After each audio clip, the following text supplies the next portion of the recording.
So this is my setup for the quarter one, January, February, and March of my 2025 rating journal.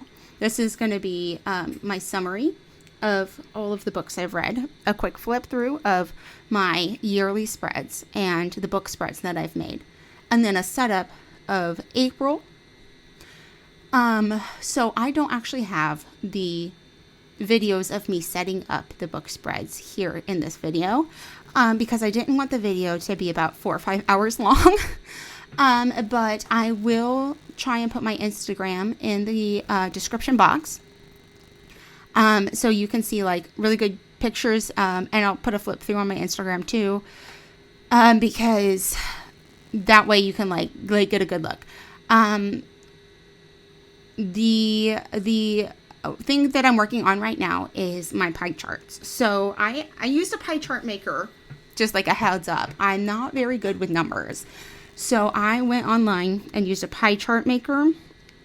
And that's how I'm like getting all of my like lines right. I just kind of like looked at it on my phone and then copied it onto my journal with pencil. And then from there, I'm coloring it in with markers.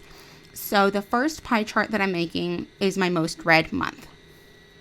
In January, I only read 3 books, but part of the reason I only read 3 was because I read one book that was a classic novel and it was really long.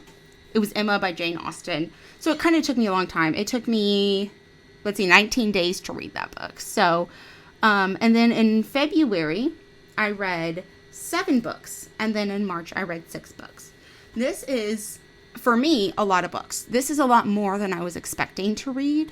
In 2024, I had a lot more opportunity to read books than I expected to have this year. So I kind of set up this first quarterly spread with the expectation that I wouldn't be reading as many books, so there would be no reason for me to set up monthly spreads.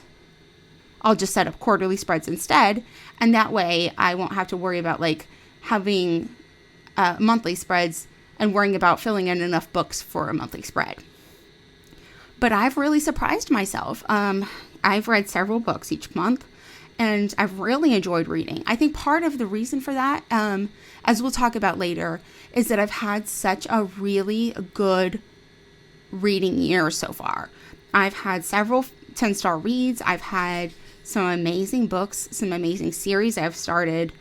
So right now, I'm having such a good time that I'm on such like a reading kick.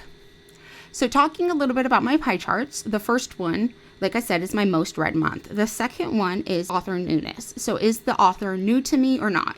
The larger brown section is the author is new. And then the smaller pink section is the author is not new to me. Most of the authors were new to me, but there were a few that were authors that I had read from before. The one I'm working on right now is in a series. I'll be honest with you, it feels like there are a lot of books that are in a series right now. Like it's kind of hard to find a book that isn't part of a series. Not like I'm like actively looking, but it's an interesting thing to notice. So while I was making this also, it kind of made me laugh. My husband said it looked like a pink Pac-Man eating a piece of chocolate.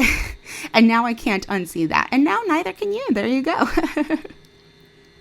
This next pie chart that I'm working on is country setting.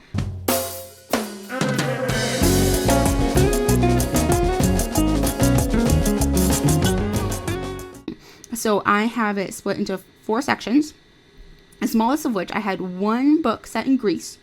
I had, I think, 3 books each set in the United States and in England.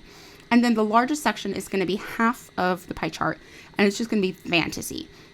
I did not want to worry about dividing every fantasy setting into its own like category, because then it would just be like 1 category per book. And that didn't really seem practical. So I just put fantasy as an overarching setting. And that was a solid half of my books were set in a fantasy world. So that's that pie chart. The next one coming up here is publication year. This one was also pretty interesting. So I had one set in 1816. It was Emma by Jane Austen. That was the classic novel that I read. I had one in 2016. And then I had, 2021, 2022, a couple in 2023. But most of my reads were in 2024. I found that really interesting as well because I wasn't paying any attention to my publication year as I was reading my books.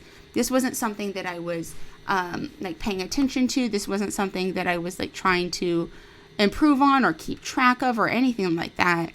This is just kind of something that I was counting up after the quarter was over, and then I'm kind of putting it in now. And I was wondering why I had so many books in 2024, but then I guess I realized it kind of makes sense. At the beginning of 2025, reading a bunch of books from 2024 kind of does make sense, because when you think about it, I kind of see all of the new books come out and everybody's talking about them. I want to read them too. And then also, I read all of my books online, on ebook, on Kindle. Every book I read is going to be on Kindle. So whenever I open the Kindle app and I'm looking for a new book, they're most likely to show me the newer books first. So I guess it makes sense that 2024 is going to be my most read year. And I still do have a pretty good variety of years. It's not it's just I've only ever read books from the past 2 years or something. But I just thought it was an interesting thing to take note of. And then the final pie chart is going to be my rating. I rated one book a 4-star. I had an 8-star, a couple 6 and 7 stars, and remarkably, I rated 4 books 10 stars. I was really shocked by this. I only rated one book 10 stars in 2024. In the entirety of the year, I only rated one book 10 stars. I was kind of thinking that I was probably kind of stingy with my 10-star ratings, but apparently not. I was looking through the books that I had rated 10 stars, though, and there's none that I would change my mind on the rating. You know what I mean? There's none of them that I'm I don't know if it's actually 10 stars. Because when you first read a book, you're still kind of in the hype of the book. You're still kind of in the mood, in the I don't know how to put it, but you're still kind of in that world. So I at least I am. Often I tend to want to give it a higher rating, and then I come back to it later, and I'm I don't know if that was accurate, But no, I mean, all 4 of them I look at and I'm no, that was definitely a 10-star read. But I mean, also it's not a bad thing, is it? I had 4 books that were just spectacular books, and they were really good books. So I'm really happy with the reading that I've had in the first 3 months of the year. January, February, and March had some really fabulous books in it. A little bit, I do want to talk about the decorations on this page. I wanted to make it match my monthly setup that I did, not monthly setup, my quarterly setup that I did. For the beginning of the quarter, I did kind of a soft muted tones of pink. And I kind of wanted to make it match a little bit, just the muted pink tones with some bookish kind of stickers and stuff on it. So I did the decorations to match that.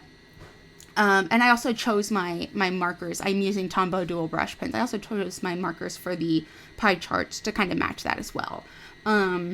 So I also have a couple of stickers that I thought were particularly cute. One of them is a tissue box, and it says crying over fictional characters.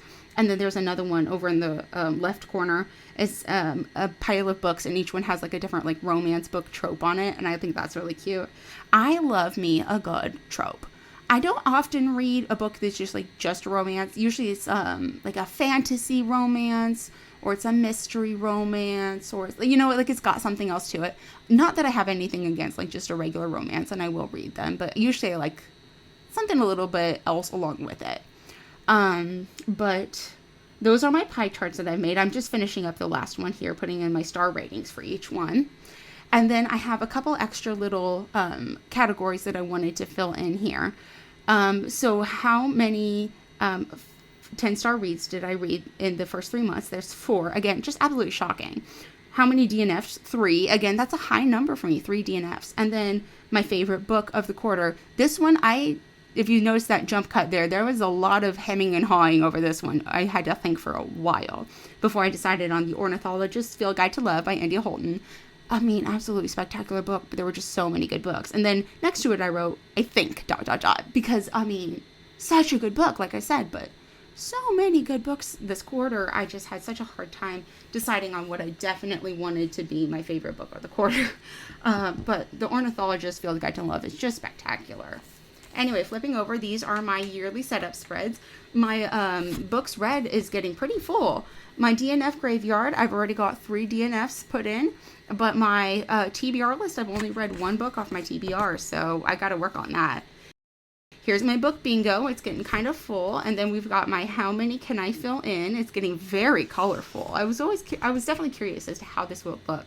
As we get throughout the year, it's definitely going to look a lot more interesting. This is my book bracket spread with January, February, and March all filled in. And then the favorite section is just going to be filled in at the end of the year. So that one will stay blank throughout the rest of the year. My upcoming releases spread also getting quite full. And my quote spread has got several quotes in it. My A Year of Goober 2025 reading challenge is got all 3 months filled in. And my bouquet is getting nice and colorful. I love to see it.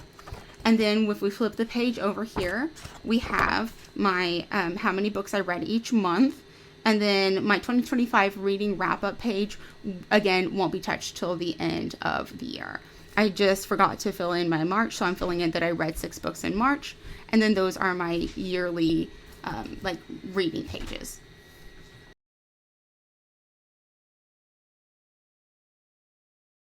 So then now we're going over to my quarter pages. This is my first quarterly setup page. Here's like a little bit of a close-up. The calendars are so that I can track how long it took me to read each book. And then next to it, I have like a little list of each book that I read throughout the month. This is the key that shows which color represents which book. I had to actually add an extra page, extra paper to that because I was reading so many more books than I expected. And I thought this little sticker here was cute as well. Flipping now here we've got my book pages, my book reviews. This is Emma by Jane Austen, such a good book. My first 10-star. Whisked Away by My Billionaire Fake Boyfriend, and Grim Expectations by Amanda Emily. This is book 5 in the series. I love this series. Syren's Mutiny by Jessica S. Taylor was book 1 in a series. I'm not going to complete this series though. And then Ornithologist Field Guide to Love by India Holton. This is my second 10-star read. Absolutely love this book. Really, really love this book. I read another India Holton book. This is the Wisteria Society of Lady Scoundrels. Was not as impressed with this one. It wasn't terrible, but I didn't love it as much. Next, we have Girl Meets Grump by Hailey Gardiner and The Shadow Heir by C.F.E. Black. These are the spreads for that. Flipping the page over, we have The North Wind by Alexandria Warwick, and my first DNF spread. I tried another India Holton book and ended up DNFing it. I wasn't sure if I wanted to make spreads for DNFs, but I decided I particularly felt like doing one, so what? Why not? We'll just go ahead and make a spread for it. This is Daindreth's Assassin by Elizabeth Wheatley. This is my spread for this book. I wanted like a nice big spread for it. And then Emily Wilde's Encyclopaedia of Fairies by Heather Fawcett. This book was amazing. It's another 10-star read for me. I loved this book. Definitely going to complete the series. Bound by Blood by J.M. Butler. And an empty page. I don't like having empty spreads in my book, so we will fill that in. Here's my quarter one. A little bit of a spoiler for what my April page looks like. And then Eros and Psyche by Luna McNamara. I wanted this to be a double page spread, which is why I did not put it in the empty page. And I ended up having to put it after April because I did not leave myself enough room. I went ahead and made my April page a little bit early. And apparently I shouldn't have done that because I read one more book than I expected to read. Eros and Psyche actually was my number 4 10-star read. So here I'm just cutting up some papers. I have a couple of craft paper with grid patterned on it. And then I have some vellum papers. This one is from Mushy Works, and then the one I'm taping down now is from Graby Official. I love my Graby Official subscription box. That one's just so cool. I get so many good things in that subscription box. just using my corner rounding tool to make sure it all fits together nicely, and then using my double-sided tape tool to put them down on the paper. And then I have this gigantic sticker that I ended up getting from Temu. It says, "The One Bed Inn, vacancy for enemies and lovers." And I thought that was so cute. Again, I love me a good trope. So I put that down and then put a little bit of washi tape. This one's from Archer and Olive. I put that down at the bottom, and then a little bit of like a book sticker on top of the washi tape. I used a pink Tombow to put some hearts around just because I felt like it needed a little bit more pink. I didn't want this spread to be too brown. I wanted it to keep with the pink, like muted pink with brown tones of the rest of the spreads, but I didn't want it to be too brown, you know. So this is what this like little like just, I don't know, just a cute little spread ended up looking like. So now we're jumping over to my April setup. We got a little bit of a spoiler for this one, but here's the setup for it. We're starting with a calendar. I like to do a calendar for my monthly setups because I find it really enjoyable to track how long it takes me to read a book and during which days I've read it. I don't need a large calendar though, because I don't read more than one book at the same time.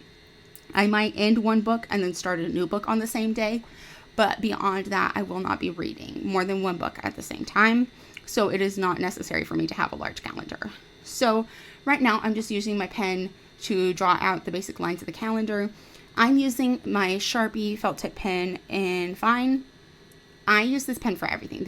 I think I mentioned this in my last video. This is like my pen. I probably have 20 of these pens. I don't use anything else when I need a pen unless I'm doing some very fine liner work, and then I'll use my Sakura pens, but I love this pen. And then I'm using the Tombow brush pen. I'm using a 528 is the color code, the Tombow brush pen, just to kind of clean up the lines, because I have some wobbly lines in this one for sure.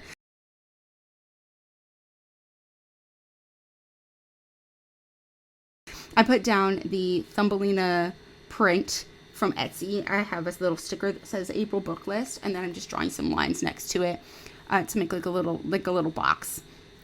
I've really liked having these stickers. I've used them so far for this whole year, and I really like them. I'm drawing a little box now for the key. I don't really use rulers in my journal. I think that people who do use people who do use rulers, they look so nice. And every time I see a video or like a picture with someone using a ruler in their journal, I think it looks beautiful. But then I look at it and I think, oh, that looks like so much work. Which is so funny to me, because you could look at my journal and you could say, but that looks like so much work. So what's the difference? I don't know what the difference is. It's so funny how our brains work sometimes, and we decide that one thing is too much work, but another thing isn't. I don't know. It's just personal preference is what it is. I mean, that's what it comes down to. But anyway, I'm using my Tombow brush pen to color in some more jaggedy lines because I totally messed up my lines. And we're coloring in the top part of this box here to make it look a little bit neater. So I had a sticker sheet. They had mismatched colors of the letters, but the lettering style was the same, and I thought that was kind of cute. So on the left page, I just put the word key on top of the box we were just working on, and then on the right page, it says monthly summary. I'm just going to put like a little summary over there. And then now we're working on the top part where I'm just going to title the word April. So I'm starting with this page. It's like a patterned paper. And it's got like little blue flowers with some pops of yellow. I thought that was really cute. And I'm using my double-sided tape to put that down on the top of the page.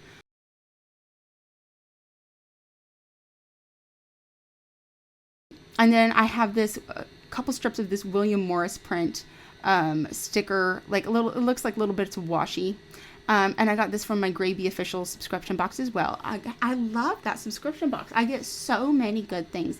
They had like a full William Morris themed box. I got so many amazing pieces in that box. I just put down a very thin piece of light blue, like washi sticker, and then the letter A for April. I'm going to put down the rest of the word April as well. But for now, I'm just putting down the letter A so I know where everything's going to be situated. I found this blue colored book shelf kind of thing. And I thought that'd be really cute placed here. So I just kind of moved the stickers a little bit so I could put that down. This is actually the same sticker that I used in my one bed in spread that was pink. This is just the same one in blue. So, and then here we see my very official and professional way of figuring out where I need to cut things, which is put it up against the book and then just kind of press it until it folds a little bit. It's I don't know, it works pretty well for me, but it is a little bit janky, I'll be honest with you. And then I tore the edge of this. I just wanted it to match a little bit, so I tore the edge of this so that it looked a little bit more, I don't know, I just gave it some interest on the edge.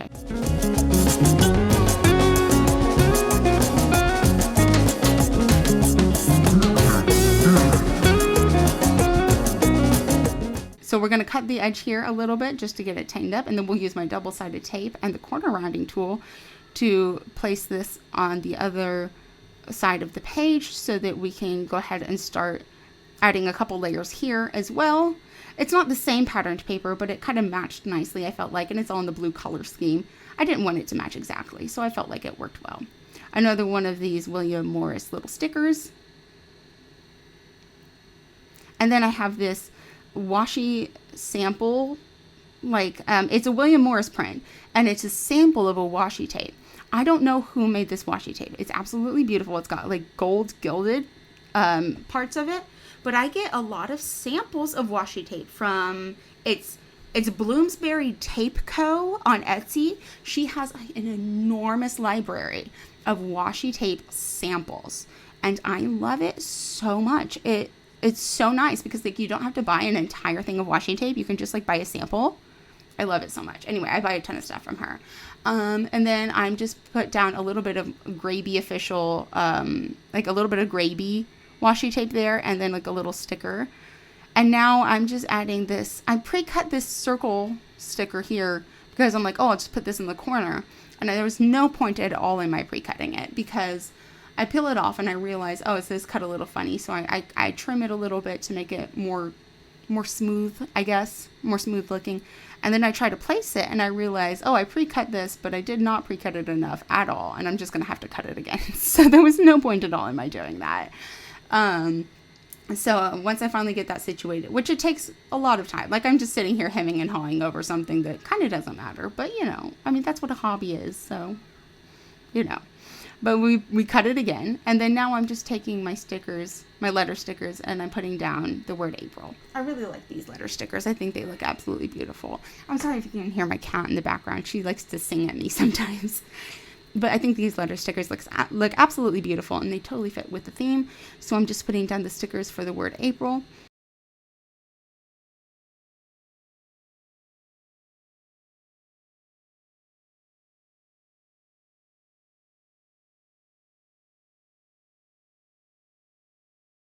And then I have like a little sticker here, like a little like label, I guess, that I got from Sticky Club. My Sticky subscription, another stationery subscription I have that I absolutely adore. I get the best stationery.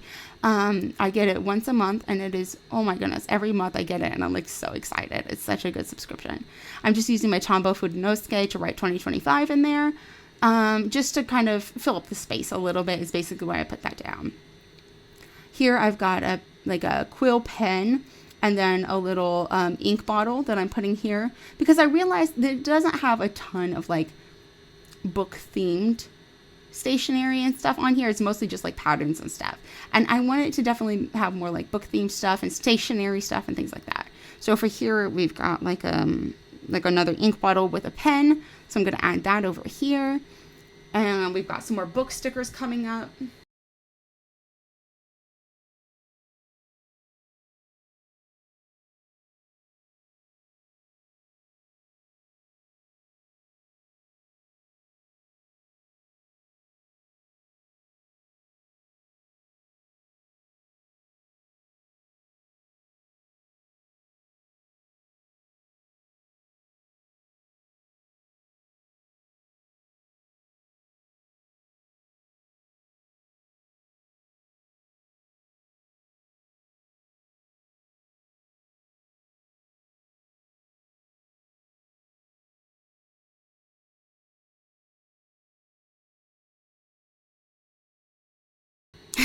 You can see a lot of indecisiveness in me here. I'm like trying to decide, oh, should this go here? Should this go here?